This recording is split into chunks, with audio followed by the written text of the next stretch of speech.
the first 9 a.m. meeting of the Lifestyle and Community Committee. And I have to say I'm very shocked at recent events, as I'm sure you all are, seeing Councillor Castro up this early.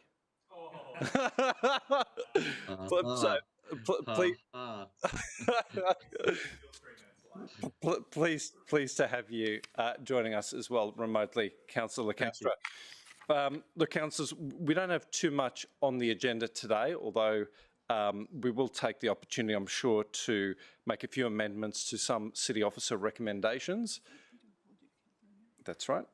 Now, before proceeding with the agenda, what I propose doing is moving an apology, or a motion noting the apology of Councillor Gail O'Neill. That's seconded by Councillor Tozer. I'll put that to a vote, councillors. All those in favour? All those against? That is carried. Councillors, item 3 deals with the confirmation of minutes. What I'd propose doing is starring that, unless there are any questions. No, which leaves us with items 3, 4... Sorry, you're right, Councillor Gates? That's right. Items 3, 4, 5.1, 6.1, 6.2 starred. 6.3 I feel can be starred as well. Did anyone have questions on 6.3? No, let's star that. And there will be a changed recommendation with Streets of Remembrance and the Oxenford Men's Shed, which is a closed item, and a general business item that's been drafted with the support of city officers to tidy up an earlier recommendation. Councillor, so what I'm looking for, unless there are any objections, is somebody to support the movings of items 3 to 6.3 as start items. Thank you, Councillor Gates. Seconded by Councillor Caldwell. I'll put that to a vote, councillors. All those in favour? All those against? That is carried. Councillors, we now turn to item 6.4, which deals with the Streets of Remembrance program. You may recall some time ago, I think Councillor Caldwell and I moved a recommendation, a general business item rather, that sought to mirror a very successful program carried out by Brisbane City Council here on the Gold Coast. City officers had circulated to us all a memo identifying, I can't even say a handful of streets. Yes, Councillor Caldwell. Sorry, just a question. It says confidential supplementary agenda. So was it intended that this should have been printed on grey, and is it in fact confidential? Just before we start diving into... No. No. It says so on our reports. All right. Thanks, Councillor Caldwell. Good catch. So, long story short, councillors, we had a general business item that prompted a body of work. The aspiration of the council, as I understood it, was to mirror Brisbane's program. Will received a memorandum from city officers which identified only a few qualifying streets under the program as city officers saw fit. That prompted councillors Belden Lumsden, Caldwell and myself to meet with directors Swain and Ewens and city officers to discuss the way in which city officers had responded to our general business item. Following on from that discussion, which involved a clarification on our part, city officers have now proposed a different approach, and they're seeking the input of the council to effectively ratify their view. What I'm proposing, councillors, is that in place of the city officer recommendation, which is that we pursue with option 2, then in fact we pursue option 3 to, in my view, more closely mirror Brisbane's approach. And to the extent that there may be familial reasons to acknowledge service rather than an individual's service, rather than using the ADF logo, we have an opportunity to use the red poppy logo. So this will allow us to more comprehensively, more equitably across all divisions, recognise families that have made a sacrifice. So, councillors, what I'm proposing is adopting option 3 and would invite any early discussion around whether that's appropriate or not. Councillor Caldwell. All right, so if we could switch out option 2 for option 3, I'll move that, and seconded by Councillor Caldwell. Councillors, did you have any questions on that approach? Any speakers against? No, I'll put that to a vote. All those in favour? All those against? That is carried. Thank you very much. And can also thank all the city officers that have been involved in this process. It's actually been a really good example of city officers and councillors working behind the scenes to better understand each other's perspectives. And while we've adopted option 3 rather than option 2, which was your preference, thank you for giving us the ability to exercise that discretion to meet community expectation. I really appreciate the background work. Thank you. Councillors, we now have a closed item, 7.1, relocation of the Oxenford men's shed. What I might do is ask that we move into closed so that we can contemplate a recommendation and invite questions on the sensitive matter, seconded by Councillor Gates. Put that to a vote. All those in favour? All those against? That is carried. If we could have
Welcome, viewers. Good to have you back.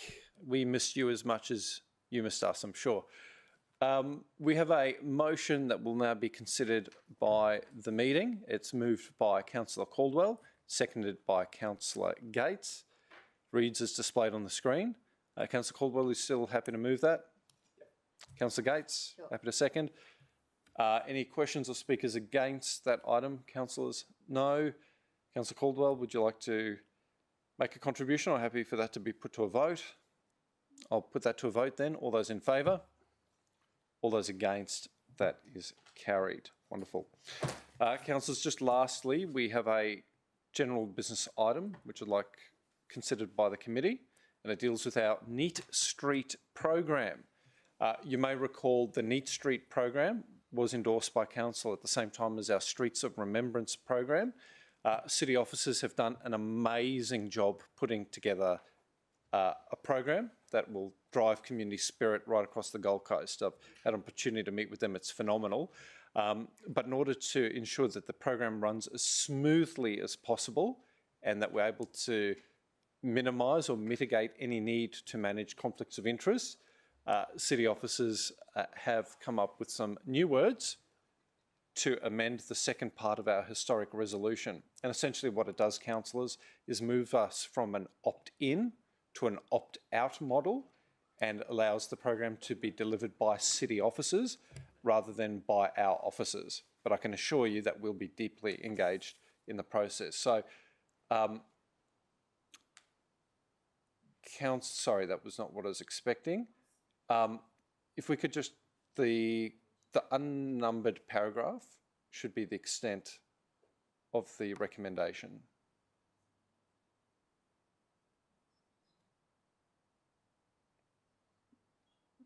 So if we could delete 1, 2 and 3 and just leave the...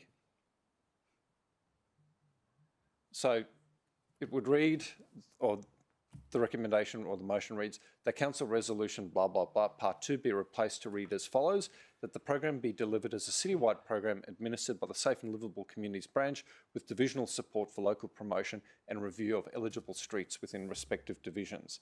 Councillors, I'm happy to talk to it, but I can tell you this is a sensible measure that will ensure that this program is delivered as cheaply and efficiently as possible and lots of communities benefit from it. Questions? I'm moving it. Seconded, Councillor Tozer. Yeah, sure thing. Councillor Gates? Oh, mine's just a question. Yeah, it's a question, but you had your hand up first.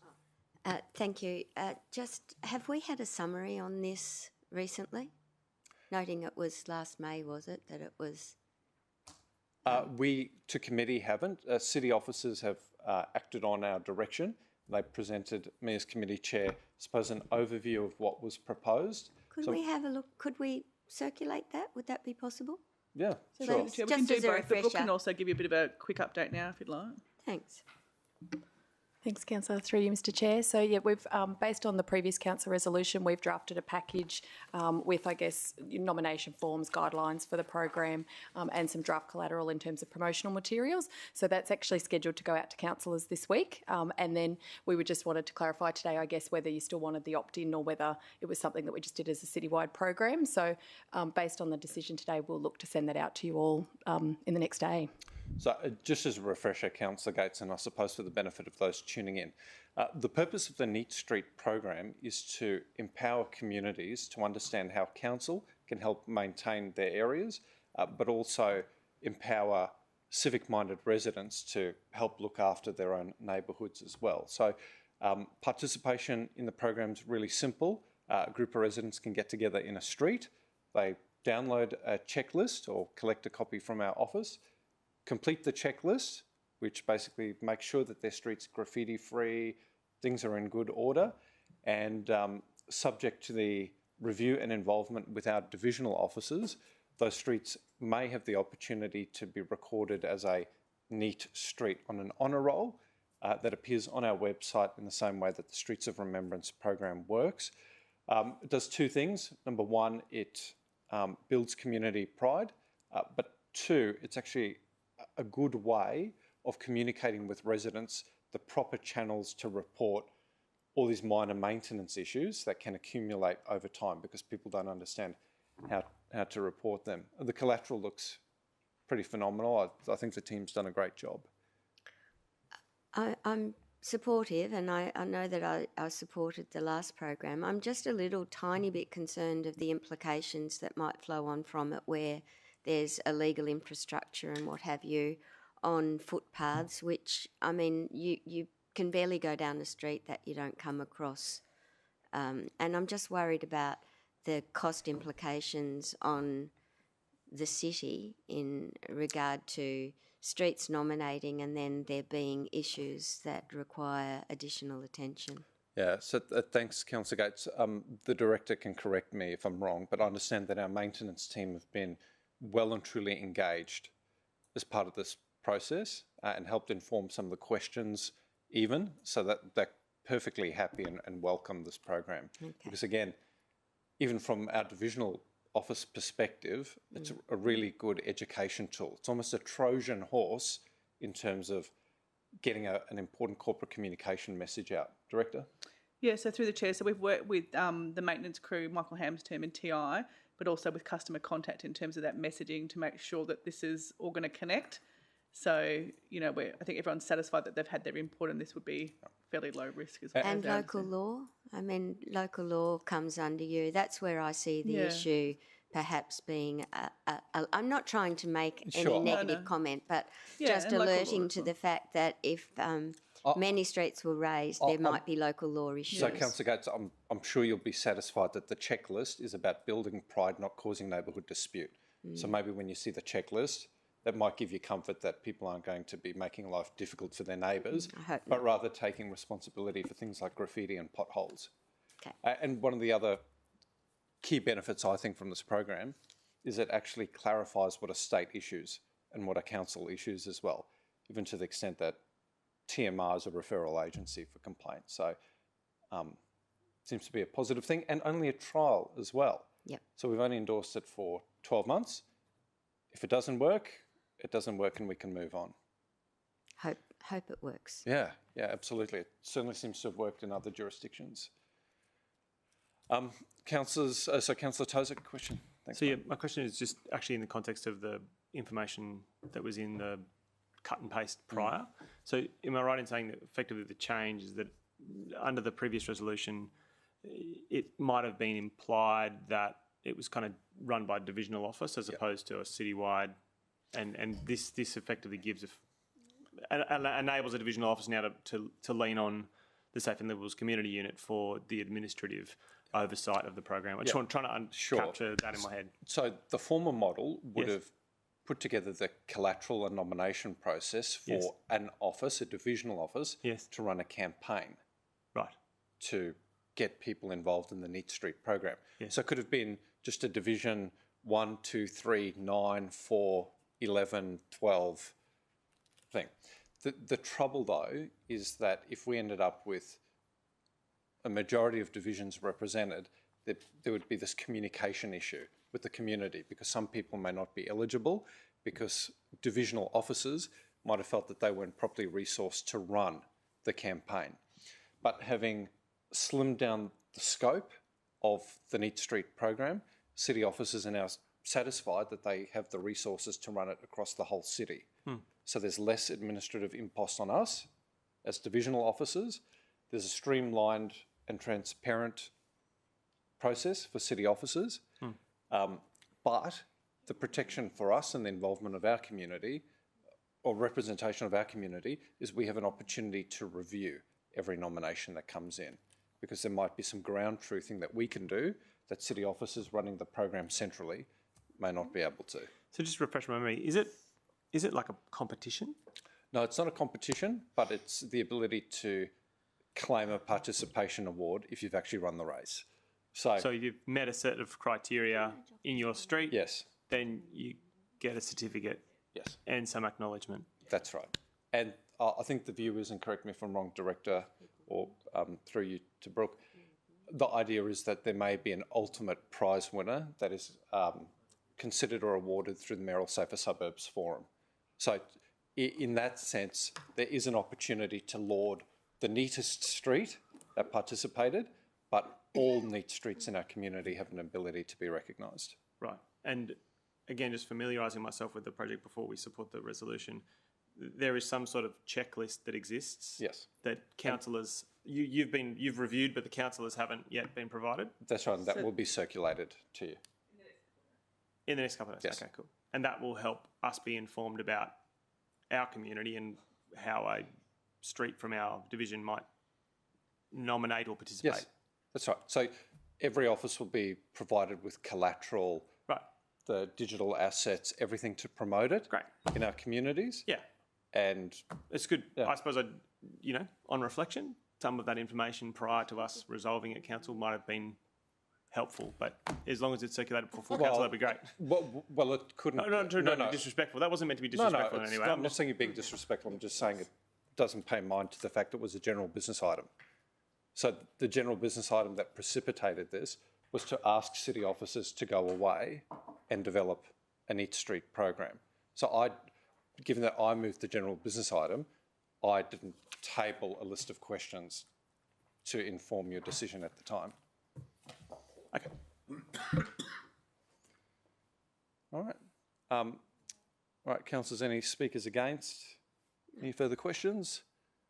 No, I'll move that. All those in favour? All those against?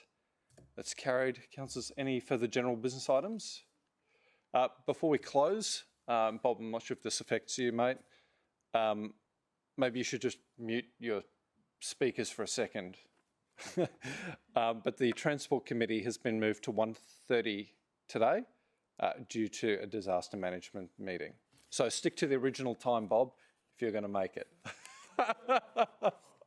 And then we'll see you at 1:30. All right, councillors, thank you for your time this morning. Have a great day and I'll see you later. Meeting closed.